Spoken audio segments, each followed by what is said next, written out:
10, 9, ignition sequence start. 6.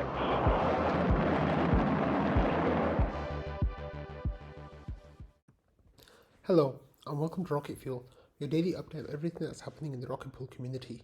My name is Wack. Today is September 2nd, and here's today's episode. So I'm sorry for missing the last couple of episodes.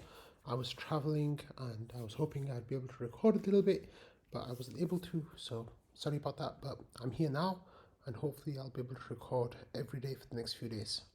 So at the beginning of the episode, let's start here with this treasury report that came out of the GMC. Shifrin here says, hello everyone, the GMC has not received their payments this period. Vaka has asked about this in governance, the Rocket Pool forum. Here's a link to the treasury sheet. This headline numbers from the GMC's activities in August are as follows. The fundings at the start were 60,270 RPL, 207 RPL, sorry. The actual inflows was 0. The actual outflows were 14,673 RPL, and then the funds at the end were 45,533 RPL. It says the GMC paid for 6 grants, 2 bounties, and 32 retrospective awards in August. In response to the sentiments expressed by the community and the internal discussions within the GMC, a decision has been reached to re-evaluate the RPL amount for awards in specific scenarios.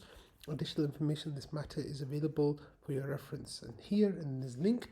And as a result of this change, the calculation of committed future funds has been eliminated from the table. So all the funds for retroactive grants have been cleared now, and they got paid out. So that was nearly 14,000 something RPL. So that was really exciting that has been done. The GMC, I feel like, really is starting with a clean slate now, and hopefully we can really start prioritizing grants and bounties ahead of retroactive work, even though there's retroactive work always to be paid for. So that is really awesome.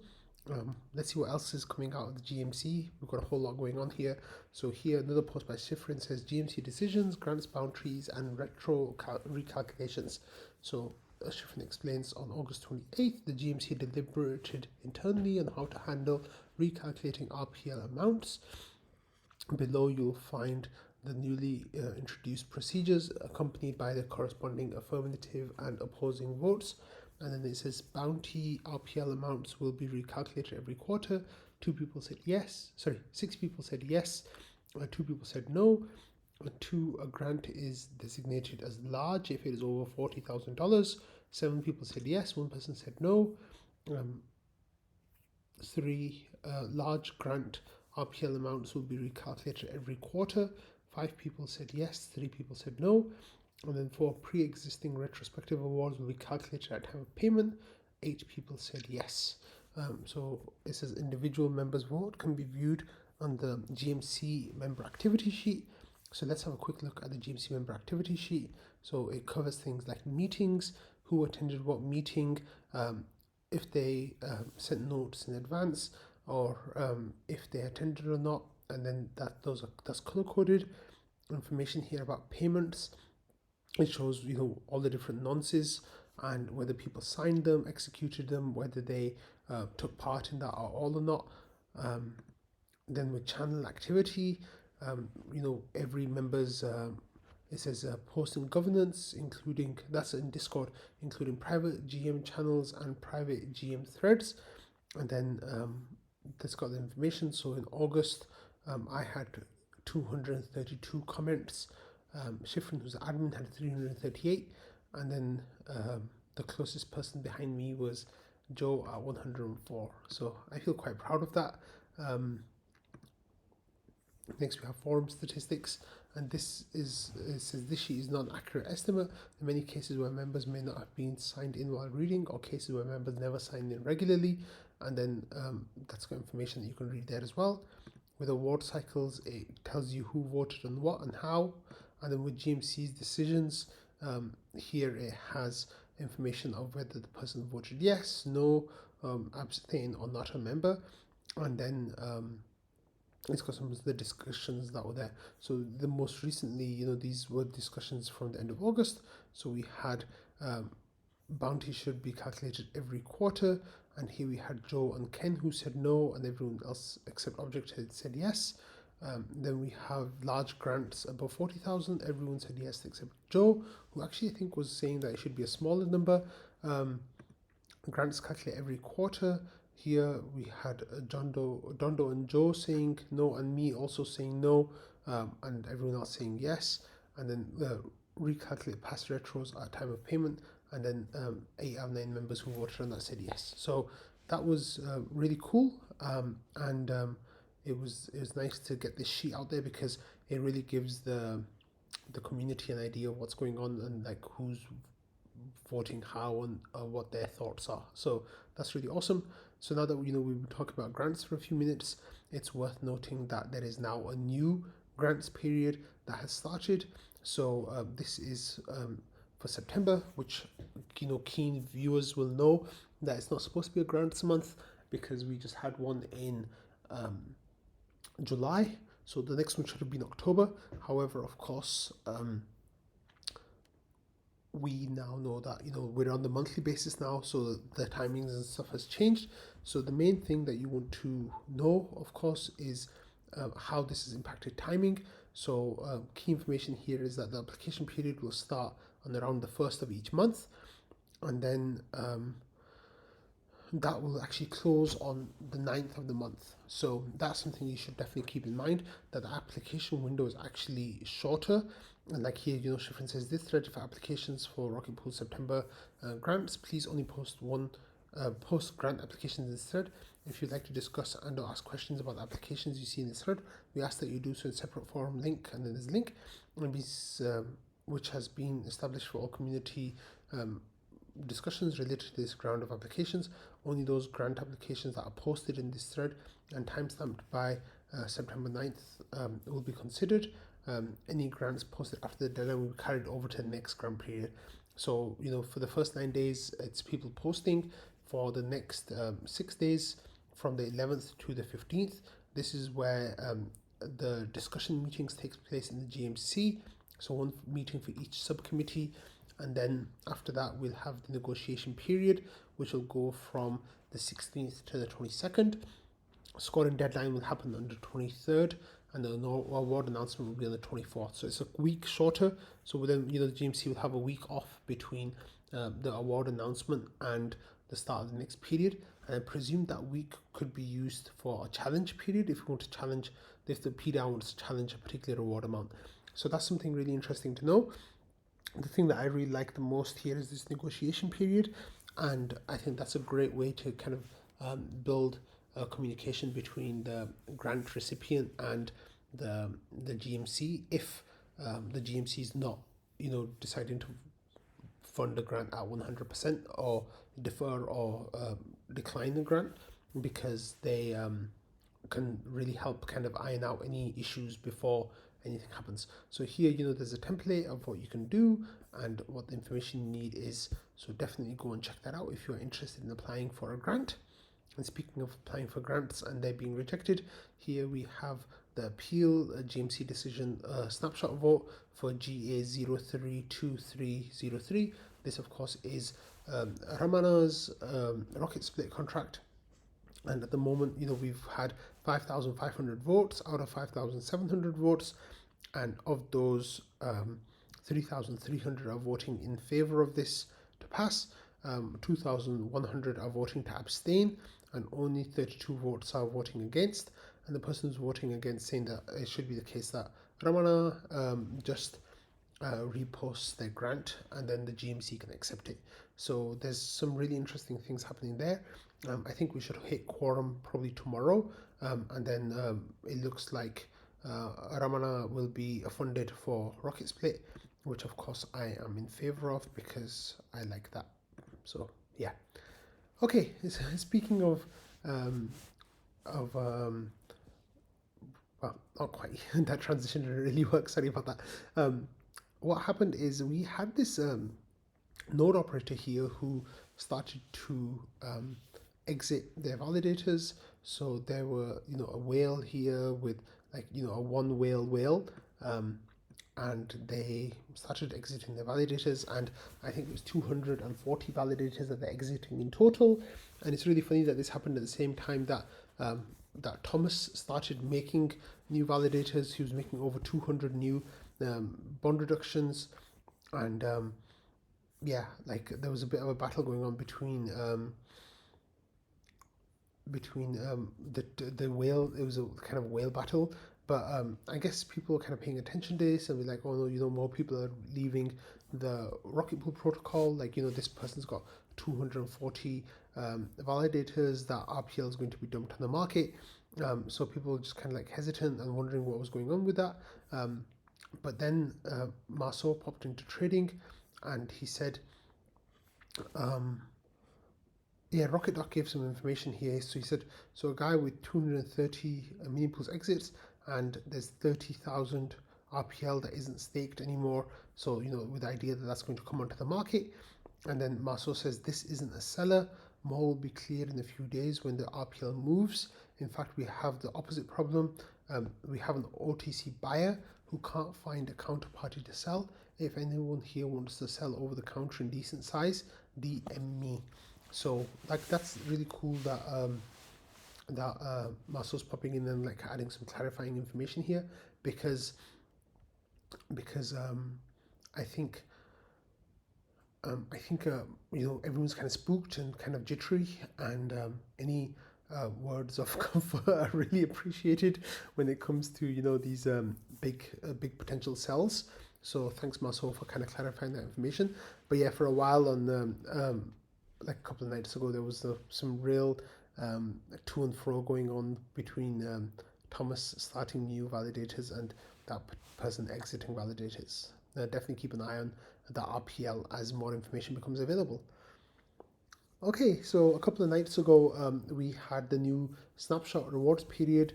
It's the oDAO tree generation and then reward period started. So patches, of course, 13 minutes after the period ended, was able to provide this tree and shared the code of that, which was really awesome to see. And then Patches says that I did it with times. I had time to spare. Anyway, we're in 22.5617 now, so any moment now the others will start doing it. Patches was basically breaking all the rules and acting hard and fast just to get super fast, which is awesome to see. But then once the time came, there was information like going around about who was able to get the tree gen out and who wasn't, and it seems like people were getting them in fairly quickly, but then it kind of slowed down a little bit, and to get the 8th one it took a little bit longer than was expected. Patches was really jubilant because the rewards trees that were coming in were matching Patches's, which is really cool. So yeah, it looked fine. It looked quite smooth.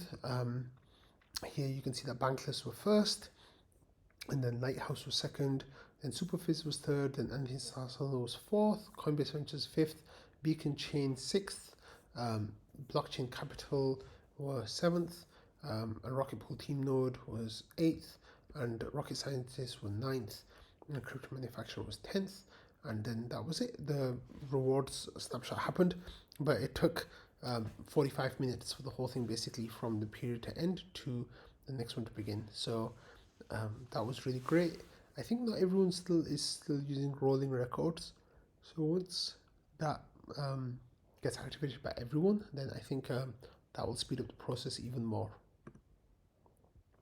And then here, we got Blue AVM was sharing the final stamp of when the information came through, and that was the order that we just discussed. So that was nice going. Ramana, however, shared some information here afterwards saying, so trading doesn't really know this, but there were a couple of discrepancies in the last reward snapshot between my independent implementation versus the smart nodes implementation. Still haven't been able to track it all down why. And then Ramana goes on to explain that everyone agrees on the mini pool attestation counts for all relevant mini pools, And he says, I think we agree which mini pools are relevant. And then next he says the differences are for two node operators smoothing pool ETH. So if I have a bug, it's somewhere in how those attestation counts get turned into rewards. So now, people started asking right away, do they get more or less? What's the issue? And Noshua says, how is that even possible? But then Patches kind of explained that he says there's nothing to worry about here, and this often happens. Pateris has an implementation that often disagreed, and it says the financial impact is restrained to two node operators, and for one of them the difference is two-way, not even gway, it's literally two-way, like the last decimal place is like two of those, and for the other one it's a millionth of an ETH. Patches says, we're still unclear if the error is in the official tree or just in Ramana's, and that he's sharing this to prevent any FUD. But thank you so much, Patches, for that explanation. It seems like it's a really minor issue, and well, the fact that they don't agree means that it's something worth investigating. But the amount by which they don't agree is thankfully really minor, so that's really cool. Okay, so this is something that's really interesting that we should have a look at. And this, of course, the screen right now is the Aave's Rocket Pool usage screen. And here we have information about the RPL supply cap of Aave, and that has been increased from 210,000 RPL to 420,000 RPL. Of course, this is after the initial increase, which was of 105,000 RPL. So as that pool's getting maxed out, Aave are increasing the limit. However, something interesting that happened is this time the borrow cap was also increased, and that was increased from 105,000, which was 50% of the previous borrow cap, to 160,000, which is not as much of an increase as we had for the supply cap. So I think that's really interesting that Aave are dialing this up. It's really great that they're seeing this as a useful product. It's working quite well, and that APY for borrowing is at 2.67%, which means that when you look at staking rewards of RPL being 8 or 9%, somewhere around that area, it kind of makes sense to borrow RPL and to get those rewards on there. But of course, it's risky. DeFi is risky. You can lose what you put in. Please be careful about that. And if you are under 150% collateral, then there's of course always the chance that you won't be able to withdraw your RPL without exiting your nodes. So even though that APY looks really juicy right now, you got to kind of think about how that's going to work out for you personally. So Mark Zeller, my hero, popped into trading right after the caps were increased, saying, friends, the RETH and RPL's caps have been increased. Have fun. And he says, gauging y'all's opinion on this, he says, right now the borrow and cap interest rate strategy for RPL is designed to always have available liquidity. If you're not a giga whale, there's little to no scenario where you're stuck in Aave waiting for available liquidity. And then he goes on to say the downside of this is quite low supply rate revenue, but still better than zero for people that don't want to operate nodes. We can play around with these figures to increase profitability for suppliers, but it will lead to increased risk of liquidity crush. What is the current appetite from the Rocket Pool community? It says react with the dollar bags if yield is better, or react with the emoji Ayaya emote if available liquidity is better. And 21 people said the yield is better, and 13 people said liquidity is better. And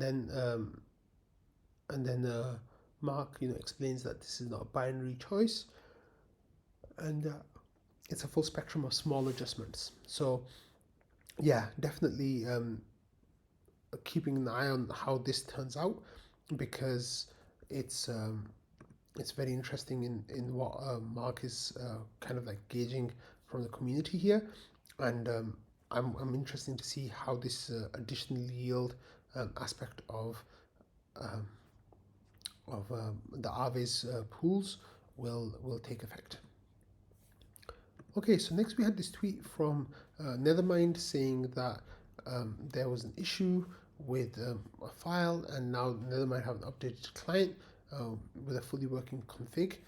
And then so if you are interested, if you are a Nethermind user, you can, excuse me, you can update your client here to make sure that it's all working smoothly and properly, and get that before you don't have to wait for a new smart node stack. You can just update that on your terminal user interface. Right, next we have this episode of Bankless, which was the weekly roll-up from this week, and here we had Ryan Sean Adams, who's the Bankless host, and Anthony Sassano from the Daily Gwei, talking about Lido's dominance and what kind of impact this is having. And at one point on the screen, they start talking about my response to Ryan Sean Adams' comments about Lido. And the point that I was trying to make was that when there are new protocols out there and they work either only with Lido's STETH or wrapped STETH, or they feature that way heavier than any other protocol, then it's worth not advertising with those products.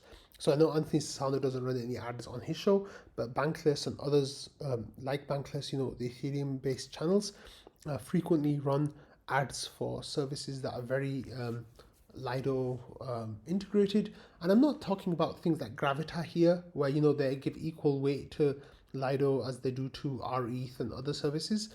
What I'm talking about instead is like this like lottery yield lottery service that came out a few months ago, and it was only worked with STETH, and that's the kind of thing that we really want to avoid. So that's what I was kind of talking about here. And I said I think the Lido's dominance is such a huge problem. I would say Bankless has a responsibility to stop advertising with any protocols that deeply integrate Lido. But then Ryan Sean Adams and Anthony Sassano both kind of missed the point with what I was trying to say here. And I think that it's a shame, because they could have had a much more nuanced discussion that didn't take place. But if you want to go listen to what they said, the timestamp said in the discussion below, you can go do that. But also I want to give a huge shout out to my man Mambo-san, who shared news of Amex giving out POAPs to people who attend their events, and Mambo's tweet about that was covered on the show as well. So here, Mambo says apparently Amex has partnered with POAP to give out POAPs for attending. Super cool. So it's the beginning of Amex getting into blockchain technology, which of course I agree with. So huge shout out to Mambo-san as well, getting featured in Bankless back to back with me. So I really like that. But definitely go and give that a listen if you're interested in my point and then their response. And I think I even actually covered that on Rocket Fuel last week. If you want to go have a look, go back and check out the previous episode. Okay, so here we had Kevin Owaki, who shared a tweet saying that the Gitcoin account on Twitter had been hacked, and that's not used now. So if you are on Gitcoin, if you're on their Twitter, please be careful about links that you chase and follow, because there were some issues. Of course, this news is a couple of days ago, so it's fixed now. But this gives me the reason as well to talk about Gitcoin for a second. I think I didn't mention this at Rocket Fuel in my last episode, but I said thank you to everyone who donated to my Gitcoin grant. I was given $855 from 130 contributors. The next step will be to see how much Gitcoin matches that with.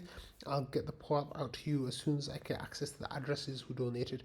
So at the moment, I don't know what the matching amount has been, but I also don't know who has actually donated money to me so I can get the POAP out. I'm really hoping that I'll be able to get the POAP out to you soon, but I need to get that stuff figured out. So I'm sorry if it sounds like there's some kind of false advertising here. I definitely didn't mean that. But I don't know how I'll get the POAP to you all if Gitcoin doesn't give me the list of addresses who donated. Okay, next we had an update here from Butter saying that their oDAO node has had issues, and it says the ETH1 database was corrupted. which led to downtime for their node. And Butter explains that they're resyncing at the moment, and excuse me, they're resyncing at the moment, and they're going to migrate to a new server early next week.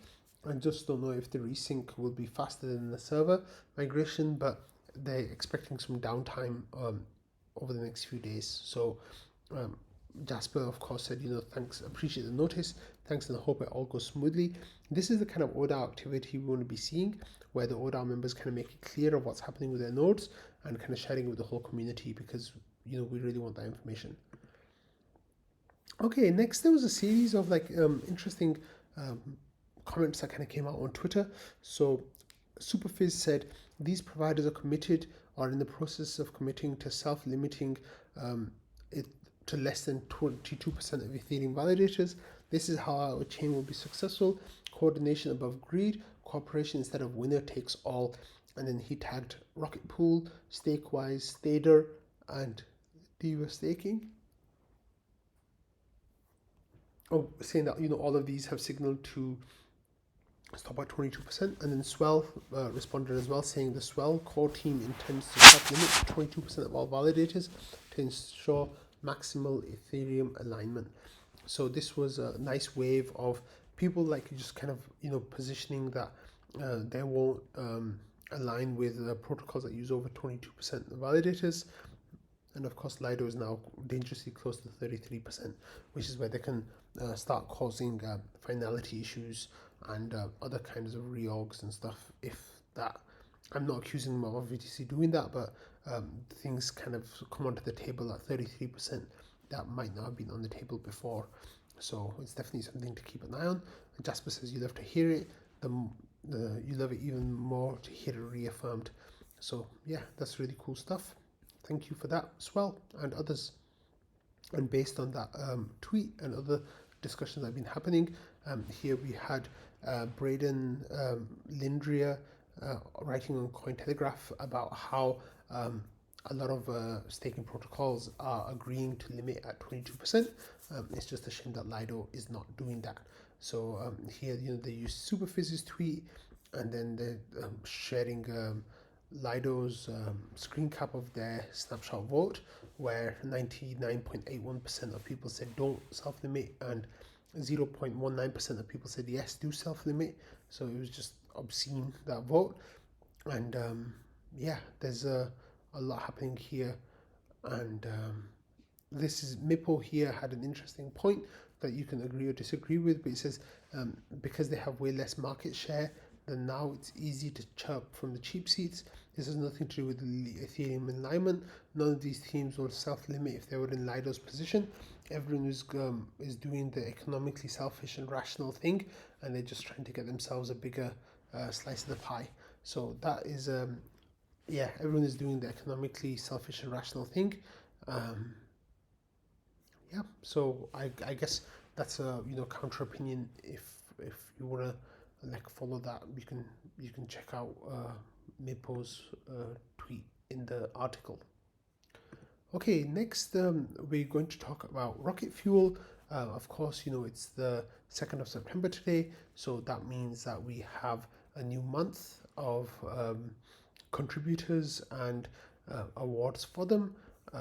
In total now, I think I have somewhere 105 contributors to Rocket Fuel, which is absolutely amazing and something I'm so proud of. So thank you, everyone who contributes. That's really, really great. And then what we have here is the total count for August. Let me see where that is. I think it's June, check it's August. Yeah, I think it's August. Here we go.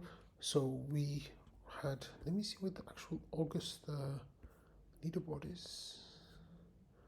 Leaderboard total count, June, July, August. Here we go. Okay, so we had Sneaky with 32, Mambo-san with 25, even though he had to evacuate because of fire, which is absolutely amazing. Cheers, of course, as I explained last month, will automatically win one of the 10 prizes by helping out with the administrative stuff of Rocket Fuel. And then Via, Jasper, Meg, Shifrin, Ramana, Dondo, Chaos. They bring out the top 10 of users who submitted links, and then this time we had 40 different people submitting links, which was quite awesome. Okay, so now let's look at the votes over here. Sorry, the tickets. So we have tickets in August. So this is what it looks like, 32 for Sneaky, and then 25 for Mambo, and so on. So that's really exciting. The total of 201 tickets, which is pretty good to see. Now let's move on, because here we had Cheers sharing an update of people's number of tickets and their odds of winning. However, there's an issue with the odds of winning here, in that it just counts 1 ticket to win, whereas of course there's 9 tickets to win. So people like Sneaky and Mambo are almost 100% certain to get a prize, which is really cool. So now I think it's time to actually get the prizes. So here I'm going to get all the names and copy that list, and then I'm going to random.org. Sorry if you couldn't see the whole screen at that point. Yeah, this is the list that I'm getting from here. So I copied it, and now I go to random.org and I go to list randomizer. As always, I paste the list right there. So there's 200 and something tickets, and then I'm just going to press randomize now, and when I press randomize, that will be the people who win the prizes. So let's have a look.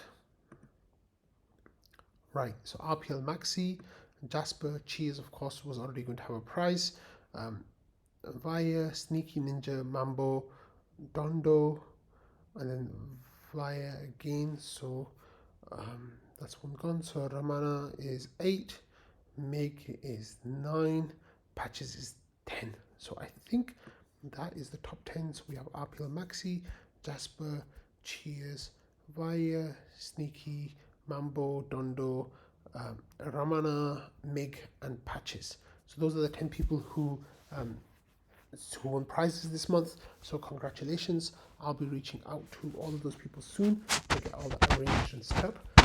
Thank you everyone for contributing. Without you guys, I wouldn't be able to get Rocket Fuel out. So I love you all, and thank you everyone, and I will see you all tomorrow. Thanks for watching, listening, and being part of the Rocket Fuel community. Bye everyone.